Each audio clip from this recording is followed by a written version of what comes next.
लोकसभा चुनाव से पहले मध्य प्रदेश में कांग्रेस की मुश्किलें रुकने का नाम नहीं ले रही। विधानसभा चुनाव में मिली हार के बाद खबर यह है कि कमलनाथ भी भगवा रंग में रंगना चाहते थे, लेकिन उनकी दाल नहीं गली। हालांकि काफी अटकलों के बाद कमलनाथ ने खुद ये बात कह दी कि पागल थोड़े ही हूं जो बीजेपी में जाऊंगा।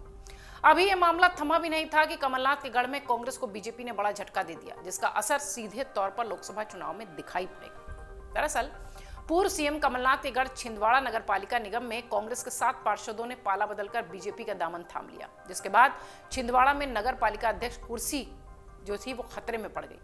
कांग्रेस यहां अल्पमत में आ गई। बीजेपी की सदस्यता लेने वाले पार्षदों ने सीएम डॉक्टर मोहन यादव और कैलाश विजयवर्गीय से भोपाल पहुंचकर मुलाकात भी कर ली। पूर्व मुख्यमंत्री और कांग्रेस के सीनियर लीडर कमलनाथ के गढ़ में 7 पार्षदों का एक साथ कांग्रेस का दामन छोड़ना, बीजेपी के साथ बढ़ना वाकई में बहुत पॉजिटिव सकारात्मक खबर नहीं है। यह ऐसे समय में हो रहा है जब 1 महीने बाद लोकसभा का चुनाव है। इंपैक्ट क्या पड़ेगा? पार्षदों के पाला बदलने से लोकसभा चुनाव में जो एक संदेश जाएगा वो परेशानी वाला है। 7 कांग्रेसी पार्षदों ने देर रात भोपाल में कैलाश विजयवर्गीय के सामने बीजेपी की सदस्यता ली। इसके बाद सभी पार्षदों ने मुख्यमंत्री मोहन यादव से मुलाकात की। नगर निगम में कांग्रेस के कुल 21 पार्षद रह गए हैं। छिंदवाड़ा नगर निगम में पार्षदों की कुल संख्या 49 है, 49। इस दल बदल के कारण अब परिषद में कांग्रेस का बहुमत खत्म हो गया। इन पार्षदों में 6 कांग्रेस के टिकट से चुनावी जीते थे और 1 पार्षद जिनका नाम जगदीश गोदरे है वो निर्दलीय चुनाव जीत कर आए थे, लेकिन वो कांग्रेस में शामिल हुए।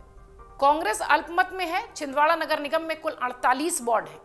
पिछले चुनाव में कांग्रेस के 27, बीजेपी के 20, जबकि 1 निर्दलीय उम्मीदवार को जीत मिली थी। निर्दलीय चुने गए पार्षदों ने बाद में कांग्रेस ज्वाइन कर ली। अब 7 पार्षदों के पाला बदलने के बाद बीजेपी समर्थक पार्षदों की संख्या 27 रह गई है। वहीं कांग्रेस पार्षदों की संख्या घटकर 21 हो गई। ऐसे में निगम में कांग्रेस अल्पमत में आ गई। बीजेपी में शामिल हुए पार्षदों का कहना है कि कांग्रेस नगर निगम में विकास कार्य सही नहीं हो रहा था, इसलिए मजबूरीवश उन्हें बीजेपी का हिस्सा बनना पड़ा।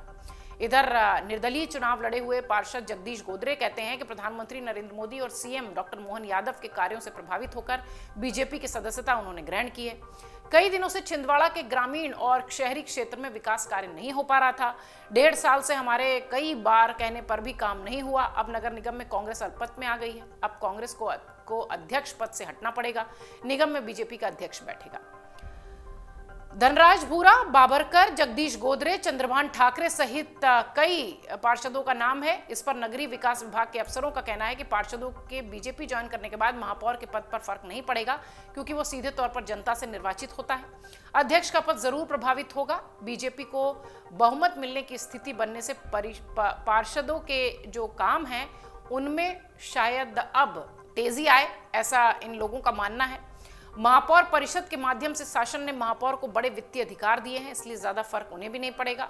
महापौर सिर्फ उस स्थिति में हट सकते हैं जब उनका कार्यकाल 2 साल का हो जाए, पार्षदों द्वारा उनके विरुद्ध अविश्वास प्रस्ताव पारित हो जाए। फिलहाल महापौर का कार्यकाल 2 साल का नहीं हुआ है, इसलिए महापौर को लेकर कोई दिक्कत नहीं है। अध्यक्ष जरूर हो सकता हो बदले। छिंदवाड़ा में इस तरीके की चीजें होना, कमलनाथ के नाक के नीचे इस तरीके की चीजें होना, इसका बहुत असर गणित पर भले न पड़े, लेकिन एक संदेश जो जाता है लोकसभा चुनाव से पहले वो जनता के बीच जाता है। 7 की संख्या बहुत बड़ी होती है। 7 पार्षदों का पाला बदलकर बीजेपी में आना निश्चित तौर पर वहां जहां पर कांग्रेस के कद्दावर नेता पूर्व मुख्यमंत्री छिंदवाड़ा जो कमलनाथ जी का गढ़ कहा जाता है, वहां पर इस तरीके की चीजें होना, वो भी लोकसभा चुनाव से ठीक 1 महीने पहले, निश्चित तौर पर एक मैसेज जो है वो पार्टी के लिए ठीक नहीं है, जनता के बीच में एक सकारात्मक संदेश नहीं है। अगर आप ये वीडियो YouTube पर देख रहे हैं तो हमारे चैनल को सब्सक्राइब करें और बेल आइकन को दबाना ना भूलें। अगर आप Facebook पर ये वीडियो देख रहे हैं तो हमारे पेज को लाइक करें।